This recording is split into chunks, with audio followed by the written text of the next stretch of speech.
ಕಟಕ ರಾಶಿಯವರಿಗೆ 9 ಗ್ರಹಗಳ ಸಂಚಾರ ಬದಲಾವಣೆ. ಯಾರಿಗೆಲ್ಲ ಕಟಕ ರಾಶಿಯವರಿಗೆ ಮಕ್ಕಳಿರ್ತೀರಾ ಅವರ ಮಕ್ಕಳ ವಿಚಾರದಲ್ಲಿ ಯಾಕೋ ಮನೋಸ್ಥಿತಿ ಸರಿ ಇರಲ್ಲ. ಯಾರು ಬೆಳೆಗಳನ್ನ ಬೆಳೀತಾರೆ ಅಥವಾ ಬಿಸ್ನೆಸ್ ಪ್ರಾರಂಭಿಸ್ತಾರೆ ಅಂತಹವರಿಗೆ ಶುಭದಾಯಕವಾದ ಫಲ ಇರುತ್ತೆ. 15ರ ನಂತರ ಡಿಸೆಂಬರ್ 15ರ ನಂತರ ಫಲ ಜಾಸ್ತಿ ಇರುತ್ತೆ. ಹರಿ ಓಂ ಗುರುಭ್ಯೋ ನಮಃ. ಆತ್ಮೀಯರೆಲ್ಲರಿಗೂ ಕೂಡ ನಮಸ್ಕಾರ. ಆತ್ಮೀಯರೇ, ಈಗ ನಾವು ಡಿಸೆಂಬರ್ ತಿಂಗಳಲ್ಲಿ ಕಟಕ ರಾಶಿಯವರಿಗೆ 9 ಗ್ರಹಗಳ ಸಂಚಾರ ಬದಲಾವಣೆ, ಆ ಒಂದು ಗ್ರಹಗಳು ಯಾವ ದಿನಾಂಕಕ್ಕೆ ಯಾವ ರಾಶಿಗೆ ಪ್ರವೇಶ ಮಾಡ್ತಾ ಇದೆ, ಈ ಪ್ರವೇಶ ಮಾಡೋದ್ರಿಂದ ಈ ತಿಂಗಳಲ್ಲಿ ಏನೆಲ್ಲ ಬದಲಾವಣೆಗಳಿದೆ, ನಿಮ್ಮ ಒಂದು ಕೆಲಸ ಕಾರ್ಯ, ಅಭಿವೃದ್ಧಿ ವಿಚಾರ, ಪ್ರಯತ್ನ ಕಾರ್ಯ ವಿಚಾರ, ಹಣಕಾಸಿನ ವಿಚಾರ, ದಾಂಪತ್ಯ ಸೌಖ್ಯ, ಮಕ್ಕಳ ವಿಚಾರ ಎಲ್ಲ ಕೂಡ ವಿಚಾರಗಳು ಬರುತ್ತೆ. ಯಾಕೆಂದರೆ ಪ್ರತಿದಿನ ಕೂಡ ನಮಗೆ ಈ ಒಂದು ಜ್ಯೋತಿಷ್ಯದ ವಿಶ್ಲೇಷಣೆಯಲ್ಲಿ ಯಾಕೆಂತಂದರೆ ಪ್ರತಿದಿನ ನಾವು ಗಮನಿಸ್ತಾ ಇರ್ತೀವಿ. ನಾವು ಟಿ ವಿಲಾಗಿರ್ಬೋದು ಅಥವಾ ಮೊಬೈಲಲ್ಲಾಗಿರ್ಬೋದು ರಾಶಿ ಭವಿಷ್ಯಗಳ ಬಗ್ಗೆ ತಿಳ್ಕೊತಾ ಇರ್ತೀವಿ.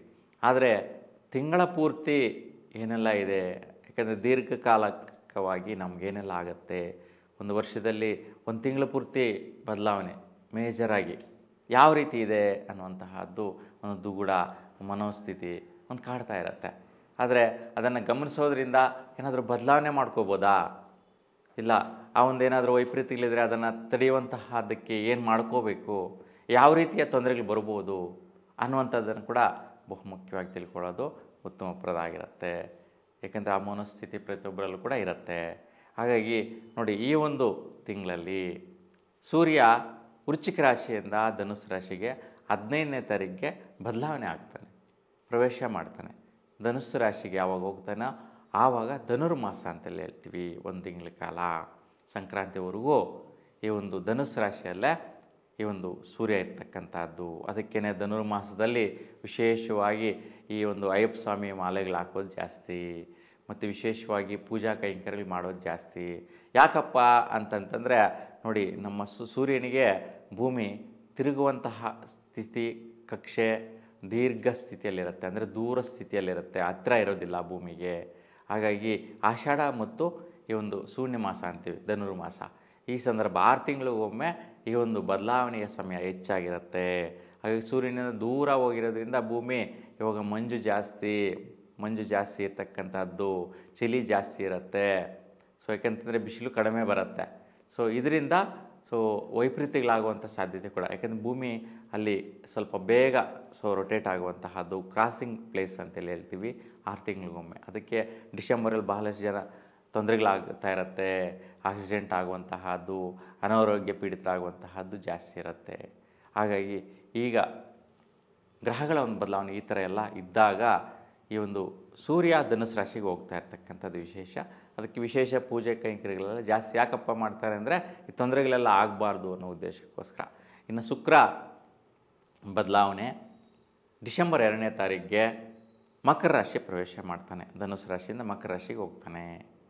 ಇದೇ ಮಕರ ರಾಶಿಯಲ್ಲಿ 28ನೇ ತಾರೀಕುವರೆಗೂ ಇದ್ದು 28ನೇ ತಾರೀಕಿಗೆ ಕುಂಭರಾಶಿ ಪ್ರವೇಶ ಮಾಡ್ತಾನೆ. ನೋಡಿ, ಒಂದೇ ತಿಂಗಳಲ್ಲಿ 2 ಮನೆಗಳಿಗೆ ಬದಲಾವಣೆ ಆಗ್ತಾಯಿದೆ ಶುಕ್ರ. ಹಾಗಾಗಿ ಇನ್ನು ಬೇರೆ ಗ್ರಹಗಳೆಲ್ಲ ಸ್ಥಿರವಾಗಿರ್ತಕ್ಕಂತಹದ್ದು. ಹಾಗಾಗಿ ಈ ಒಂದು ಗ್ರಹಗಳು ಬದಲಾವಣೆ ಆಗ್ತಾ ಇರೋದ್ರಿಂದ ಯಾವ ರೀತಿಯ ಒಂದು ಫಲಾಫಲಗಳು ಚೇಂಜಸ್ ಆಗುತ್ತೆ ಅನ್ನೋವಂಥದ್ದು ನೋಡಿದ್ರೆ, ಕಟಕ ರಾಶಿಯವರಿಗೆ ಸ್ವಲ್ಪ ಮನೋಸ್ಥಿತಿ ದುಗುಡ ಇರ್ತಕ್ಕಂತಹದ್ದು, ಕಸಿವಿಸಿ ಇರ್ತಕ್ಕಂತಹದ್ದು, ವೈಪರೀತ್ಯ ಇರ್ತಕ್ಕಂಥದ್ದು. ಯಾರಿಗೆಲ್ಲ ಕಟಕ ರಾಶಿಯವರಿಗೆ ಮಕ್ಕಳಿರ್ತೀರಾ ಅವರ ಮಕ್ಕಳ ವಿಚಾರದಲ್ಲಿ ಯಾಕೋ ಮನೋಸ್ಥಿತಿ ಸರಿ ಇರಲ್ಲ. ಮಕ್ಕಳು ಹೇಳ್ದಂಗೆ ಕೇಳ್ತಾ ಇಲ್ಲ, ನಾವು ಹೇಳಿದ ಮಾತು ಕೇಳ್ದಿರ ಅವ್ರು ಇಷ್ಟ ಬಂದಂಗೆ ಮಾಡ್ತಾಯಿದ್ದಾರೆ, ಬೇರೆ ಚಟುವಟಿಕೆಗಳೆಲ್ಲ ಇನ್ವಾಲ್ವ್ ಆಗ್ತಾ ಇದ್ದಾರೆ. ಈ ರೀತಿ ದುಗುಡ ಬರುವಂತಹದ್ದು ಕಟಕ ರಾಶಿಯಲ್ಲಿರ್ತಕ್ಕಂಥ ತಂದೆ ತಾಯರಿಗೆ ಸಹಜವಾಗಿ ಬರ್ತಾ ಇರುತ್ತೆ. ಈ ತಿಂಗಳಲ್ಲಿ ಸ್ವಲ್ಪ ಜಾಸ್ತಿ ಇರುತ್ತೆ. ಇನ್ಯಾರೆಲ್ಲ ಕಟಕ ರಾಶಿಯವರಿದ್ದೀರಾ ಅಂತಹ ವಿದ್ಯಾರ್ಥಿಗಳಿಗೂ ಕೂಡ ಸ್ವಲ್ಪ ವಿದ್ಯಾಭ್ಯಾಸದಲ್ಲಿ ಸ್ವಲ್ಪ ಕಸಿವಿಸಿ ಇರ್ತಕ್ಕಂಥದ್ದು, ಟೆನ್ಷನ್ ಇರ್ತಕ್ಕಂತಹದ್ದು, ನಿಮ್ಮ ಒಂದು ಪ್ರೋಗ್ರೆಸ್ ಓದುವಂತಹ ಸಮಯದಲ್ಲಿ ಮನಸ್ಸಿಗೆ ನಾನಾ ರೀತಿ ಕಲ್ಮಶಗಳು, ನಾನಾ ರೀತಿ ಒತ್ತಡಗಳು ಬಂದು ನಿಮಗೆ ಡಿಸ್ಟರ್ಬ್ ಮಾಡುವಂತಹದ್ದು, ಅಡಚಣೆ ಮಾಡುವಂತಹದ್ದು ಜಾಸ್ತಿ ಸ್ಥಿತಿಯಲ್ಲಿ ಇರುತ್ತೆ. ಇನ್ನು ವಿಶೇಷವಾಗಿ ನಿಮ್ಮ ವೃತ್ತಿಯಲ್ಲಿರ್ತಕ್ಕಂತಹವ್ರಿಗೂ ಸಹ ಏನೋ ಒಂದು ಸ್ವಲ್ಪ ಕಸಿವಿಸಿ ವೃತ್ತಿಯಲ್ಲಿ ನಿಮಗೆ ಸೊ ಈಸಿಯಾಗಿ ಅಂದರೆ ಸರಳವಾಗಿ ನಡ್ಕೊಂಡು ಹೋಗೋ ರೀತಿಯಲ್ಲಿ ಇರೋದಿಲ್ಲ. ಏನೋ ಒಂದು ಸ್ವಲ್ಪ ಕಟ್ಟಾಗುವಂಥ ರೀತಿಯಲ್ಲಿ ಅಡಚಣೆಗಳು ಬರುವಂತಹದ್ದು, ಒತ್ತಡ ಇರ್ತಕ್ಕಂತಹದ್ದು, ಪ್ರೆಷರ್ ಇರ್ತಕ್ಕಂತಹದ್ದು ಬರ್ತಾ ಇರುತ್ತೆ. ಅದಕ್ಕೋಸ್ಕರ ನಿಮಗೆ ಈ ಒಂದು ವೈಪರೀತ್ಯ ಆಗ್ತಾ ಇರ್ತಕ್ಕಂಥದ್ದೆಲ್ಲ ಕೂಡ ಕುಜನ ಎಫೆಕ್ಟಿಂದ, ಕುಜ ನೀಚ ಸ್ಥಿತಿಯಲ್ಲಿ ಕಟಕ ರಾಶಿಯಲ್ಲಿ ಸಂಚಾರ ಮಾಡ್ತಾ ಇರೋದ್ರಿಂದ ಈ ಒಂದು ವ್ಯತ್ಯಯಗಳು ಬರ್ತಾ ಇದೆ. ಅದಕ್ಕೇನಪ್ಪ ಪರಿಹಾರ ಅಂತ ನಾನು ಕೊನೆಯಲ್ಲಿ ತಿಳಿಸ್ತೀನಿ. ಇನ್ನು ನಿಮಗೆ ವಿದ್ಯಾರ್ಥಿ ಮಿತ್ರರಿಗೆ ಹೇಳಿದೆ ನಾನು, ಶುಭದಾಯಕವಾದ ಫಲ ಇದೆ ಅಂತ. 15ವರೆಗೂ ಕೆಲವೊಂದು ಆಪರ್ಚುನಿಟಿ ಬಂದು ಹೋಗುತ್ತೆ. ಆ ನಂತರ ಸ್ವಲ್ಪ ಮಿತ್ರ ಸ್ಥಾನದಲ್ಲಿ ನಿಮಗೆ ಒಳ್ಳೆಯ ಮಿತ್ರರಾಗುವಂತಹದ್ದು ವಿದ್ಯಾರ್ಥಿಗಳಿಗೆ ಬರುತ್ತೆ. ಆಮೇಲೆ ಸ್ನೇಹಿತರಿಂದ ಕೂಡ ಉತ್ತಮವಾದಂತಹ ಫಲಪ್ರದ ಆದಾಯಗಳನ್ನು ಪಡೆಯುವಂತಹದ್ದು 15ರ ನಂತರ ಪ್ರಾರಂಭ ಆಗುತ್ತೆ. ಸೊ ಸ್ವಲ್ಪ ದುಡ್ಡು ಕಾಸು ಬರೋದೆಲ್ಲ ಕೂಡ ನೀವು ಸ್ನೇಹಿತರನ್ನು ಕೇಳಿದ್ರೆ ಈ ಬರುವಂತಹದ್ದು ನಿಮಗೇನೋ ಅನಿವಾರ್ಯ ಇರುತ್ತೆ, ದುಡ್ಡು ಸಾಕಾಗ್ತಾ ಇರಲ್ಲ. ಸೊ 15ರ ನಂತರ ನೀವೇನಾದರೂ ಸ್ನೇಹಿತರನ್ನ, ನಿಮಗೆ ಬೇಕಿರ್ತಕ್ಕಂತಹ ಸಹಚರರನ್ನ ಕೇಳಿದ್ರೆ ನಿಮಗೆ ದುಡ್ಡು ಅನುಕೂಲ ಆಗುವಂತಹ ಸ್ಥಿತಿ ಕಟಕ ರಾಶಿಯವರಿಗಿದೆ. ಇನ್ನು ಸೊ ಮುಖ್ಯವಾಗಿ ಪ್ರಯತ್ನ ಕಾರ್ಯದಲ್ಲಿ ಮನೆ ಕಟ್ಟೋರಿಗೆ ಅಥವಾ ಸೈಟ್ ತಗೊಳ್ಳುವಂತಹ ಅವರಿಗೆ, ಬೆಳೆಗಳು ಬೆಳೆಯುವಂತಹ ರೈತರಿಗೆ, ಇವರೆಲ್ಲರಿಗೂ ಕೂಡ ಸ್ವಲ್ಪ ಶುಭ ಫಲ ಇರುತ್ತೆ. 15ವರೆಗೂ ಸ್ವಲ್ಪ ಅರ್ಧಂಬರ್ಧ ಮನಸ್ಥಿತಿ, ಈ ಬೆಳೆ ಬೆಳೆಗೆ ಹೋಗೋದಾ ಬೇಡವಾ, ಇದು ಹಾಕಿದ್ರೆ ರೇಟ್ ಬರುತ್ತಾ ಇಲ್ವಾ, ಈ ಥರ ಬಹಳಷ್ಟು ರೈತರು ಪ್ರಶ್ನೆಗಳು ಕೇಳ್ತಾ ಇರ್ತಾರೆ. ಯಾವ ಸಮಯಕ್ಕೆ ಯಾವ ಬೆಳೆ ಹಾಕಿದ್ರೆ ಏನು ಹೆಂಗೆ ಅಂತ. ಏಕೆಂತಂದರೆ ಬೆಳೆಗಳು ಅಂದ ತಕ್ಷಣವೇ ಯಾವಾಗಂದರೆ ಆವಾಗ ಹಾಕಿದ್ರೆ ಶುಭ ಫಲ ಕೊಡೋದಿಲ್ಲ. ಸೊ ನಮ್ಮ ಹಿಂದಿನ ಕಾಲದಿಂದ ಕೂಡ, ನಮ್ಮ ತಂದೆಯವರ ಕಾಲದಿಂದ ಕೂಡ ಸೊ ಇಂಥ ಮಾಸದಲ್ಲಿ, ಇಂಥ ನಕ್ಷತ್ರದಲ್ಲಿ ಇಂಥ ಬೆಳೆ ಬೆಳೆಯೋದ್ರಿಂದ ಶುಭದಾಯಕವಾದ ಫಲ ಬರುತ್ತೆ ಅನ್ನುವಂತಹದ್ದು ಕೇಳ್ತಾಯಿದ್ರು. ಇವಾಗ ಅವ್ರಿಷ್ಟ ಬಂದಂಗೆ ಯಾವಾಗಂದರೆ ಅವಾಗ ಹಾಕುವಂತಹದ್ದು ಎಲ್ಲ ಮಾಡ್ತಾಯಿರ್ತಾರೆ.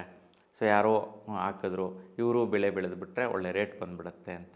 ಆದರೆ ಈ ಒಂದು ಮಾಸದಲ್ಲಿ ಕೆಲವೊಂದು ನಕ್ಷತ್ರಗಳನ್ನು ಗಮನಿಸಿದರೆ ಅದು ಶುಭ ನಕ್ಷತ್ರಗಳು ಅಂತಿರುತ್ತೆ.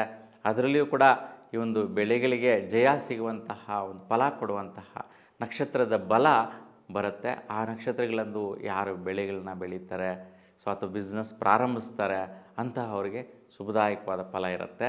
ಹಾಗಾಗಿ ಕಟಕ ರಾಶಿಯವರಿಗೆ ಸೊ ಒಂದು ಪ್ರಯತ್ನ ಕಾರ್ಯ ಬಲ ಮತ್ತು ಖರ್ಚು ಇನ್ವೆಸ್ಟ್ಮೆಂಟ್ ಮಾಡಿದ ಕಡೆ ಶುಭದಾಯಕವಾದ ಫಲ ಸಿಗುತ್ತೆ.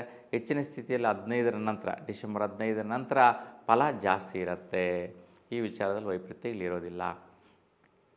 ಇನ್ನು ಸ್ನೇಹಿತರ ಬಗ್ಗೆ ಆದಾಯಗಳು ಬರುವಂತಹದ್ದು, ಸ್ನೇಹಿತರ ಒಂದು ಒಡನಾಟ, ಸ್ನೇಹಿತರ ಜೊತೆಗೆ ಏನೋ ಒಂದು ವ್ಯವಹಾರ ಮಾಡೋಕ್ಕೆ ಹೋಗಲಿ ಅಥವಾ ಅವರೊಂದು ಸಜೆಷನ್ಸ್ ತಗೊಳ್ಳೋದು, ಸಪೋರ್ಟ್ ತಗೊಳ್ಳೋದು ಮಾಡಿದ್ರೆ ಅವರಿಂದ ಆದಾಯಗಳು ಕನ್ವರ್ಟ್ ಆಗುವಂತಹದ್ದಿದೆ. ಒಳ್ಳೆಯ ರೀತಿ ಪ್ರತಿಫಲ ಇದೆ. ಮತ್ತು ಭಾಗ್ಯದಿಂದ ಒಂದು ಉತ್ತಮವಾದಂತಹ ಸ್ಥಿತಿಗೆ ಹೋಗುವಂತಹದ್ದು ನೋಡಿ. ಆ ಭಾಗ್ಯ ಪ್ರಾಪ್ತಿ ಯೋಗದ ಆದಾಯ ಅಂತೇಳಿ ಹೇಳ್ಬೋದು ನೋಡಿ. ಭಾಗ್ಯಗಳಿಂದ ಆದಾಯ ಇದು ತುಂಬಾ ಶುಭದಾಯಕ. ಗುರು ಸಂಚಾರ ನಿಮಗೆ ಉತ್ತಮವಾಗಿದೆ.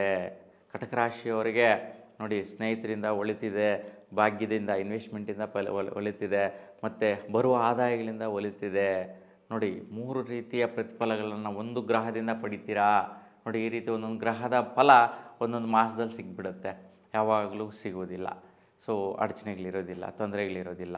ಸೊ ಅದು ಗುರು ಬೇರೆ, ಸೂರ್ಯ ಮತ್ತು ಬುಧ ಗ್ರಹದ ದೃಷ್ಟಿಯಿಂದ ಸಂಚಾರದಿಂದ ಇರೋದ್ರಿಂದ ನಿಮಗೆ ಆದಾಯದ ವಿಚಾರದಲ್ಲಿ ಯಥೇಚ್ಛವಾದಂತಹ ಬಲ, ಶಕ್ತಿ, ಫಲ ನಿಮ್ಮದಾಗಿರುತ್ತೆ. ಹಾಗಾಗಿ ತೊಂದರೆ ಇಲ್ಲ. ಇನ್ನು ಸೊ ದಂಪತಿಗಳಿಗೆ ವಿಶೇಷವಾಗಿ 2ನೇ ತಾರೀಕಿಂದ ಆಚೆಗೆ ಶುಭ ಫಲದಾಯಕವಾಗಿದೆ, ಉತ್ತಮವಾಗಿದೆ. 28ರ ನಂತರ ಸ್ವಲ್ಪ ಆರೋಗ್ಯದಲ್ಲಿ ವೈಪರೀತ್ಯಗಳು ಬರೋ ಸಾಧ್ಯತೆ ಇರತಕ್ಕಂತಹದ್ದು. ಆವಾಗ ಸ್ವಲ್ಪ ದೇವಿ ಅಮ್ಮನವರ ದರ್ಶನ ಮಾಡಿ ಶುಭ ಫಲನ ಪಡಿತೀರಾ. ಸ್ವಲ್ಪ ಆರೋಗ್ಯದಲ್ಲಿ ಸ್ವಲ್ಪ ಸುಸ್ತು, ಆಯಾಸ ಕೂಡ ಇರುತ್ತೆ. ಅದಕ್ಕೆ ಶನೇಶ್ವರ ಸ್ವಾಮಿ ದರ್ಶನ ಮಾಡಿ ಶುಭ ಫಲನ ಪಡಿತೀರಾ. ಇನ್ನು ಭಾಗ್ಯ ವಿಚಾರಗಳ ಬಗ್ಗೆ ಬೇಗ ನಿಧಾನ ಆಗ್ತಾ ಇರ್ತಕ್ಕಂಥ ಭಾಗ್ಯಗಳು ಬರಲಿ ಅಂತಂತಂದರೆ ದುರ್ಗಾದೇವಿ ದರ್ಶನ ಮಾಡಿ ಶುಭ ಫಲ ಸಿಗುತ್ತೆ. ಸ್ವಲ್ಪ ವ್ಯವಹಾರಗಳಲ್ಲಿ, ಪ್ರಯತ್ನ ಕಾರ್ಯದಲ್ಲಿ, ಅಣ್ಣತಮ್ಮನ ಮಧ್ಯೆ ಭೂಮಿ ವ್ಯವಹಾರಗಳು, ಸೊ ಬಿಸ್ನೆಸ್ ವ್ಯವಹಾರಗಳಲ್ಲಿ, ಒಡನಾಟದಲ್ಲಿ ಸ್ವಲ್ಪ ತಾರತಮ್ಯಗಳು ಬರ್ತಾ ಇದ್ದರೆ, ಕೇಸು ಕೋರ್ಟ್ ವ್ಯವಹಾರ ಇರ್ತಕ್ಕಂಥದ್ದು ಇದ್ದಾಗ ಪುಣ್ಯಸ್ಥಳದಲ್ಲಿರ್ತಕ್ಕಂಥ ಗಣಪತಿ ದರ್ಶನ ಮಾಡಿ ಶುಭ ಫಲನ ಪಡಿತೀರಾ. ಹಾಗಾಗಿ ನಾನು ಪ್ರಾರಂಭದಲ್ಲೇ ಹೇಳಿದೆ, ನಾನು ನಿಮಗೆ ಸ್ವಲ್ಪ ಕುಜಗ್ರಹದ ವೈಪರೀತ್ಯದಿಂದ ಮನಸ್ಸು ಕಸಿವಿಸಿ ಇರ್ತಕ್ಕಂಥದ್ದು ಮತ್ತು ಮಕ್ಕಳ ವಿಚಾರದಲ್ಲಿ ವೈಪರೀತ್ಯ ಪಡಿತಾ ಇರ್ತಾರೆ ಅಂತಹವರು ನಿಮ್ಮ ಮನೆಯಲ್ಲಿ ದಕ್ಷಿಣ ಭಾಗದಲ್ಲಿ ದಕ್ಷಿಣ ಭಾಗದಲ್ಲಿ ತಂಬಿಟ್ಟಿನ ದೀಪವನ್ನು ಬೆಳೆಸೋದ್ರಿಂದ ಅಂದರೆ ಮಂಗಳವಾರದ ದಿನ ನೀವು ಪ್ರಾರಂಭಿಸಿ 9 ದಿನ ಕಂಟಿನ್ಯೂ ಆಗಿ ನೀವು ಒಂದು ತುಪ್ಪದಿಂದ ಬೆಳಗಿಸಿದರೆ ನಿಮಗೆ ಶುಭದಾಯಕವಾದ ಫಲನ ಪಡಿತೀರಾ. ಒಟ್ಟಾರೆಯಾಗಿ ಈ ತಿಂಗಳಲ್ಲಿ ನಿಮಗೆಲ್ರಿಗೂ ಕೂಡ ಶುಭಫಲಗಳು ಹೆಚ್ಚಾಗಿದೆ. ಹಾಗೆ ಎಲ್ಲರೂ ಕೂಡ ಈ ಒಂದು ಕೆಲವೊಂದು ಪರಿಹಾರಗಳನ್ನ ಮಾಡಿಕೊಂಡು ಮತ್ತಷ್ಟು ಫಲನ ಪಡೀರಿ ಅಂತ ನಾನು ಭಗವಂತನಲ್ಲಿ ಪ್ರಾರ್ಥಿಸ್ತಾ, ಇವೆಲ್ಲರಿಗೂ ಒಳ್ಳೆಯದಾಗಲಿ, ಶುಭವಾಗಲಿ. ನಮಸ್ಕಾರ.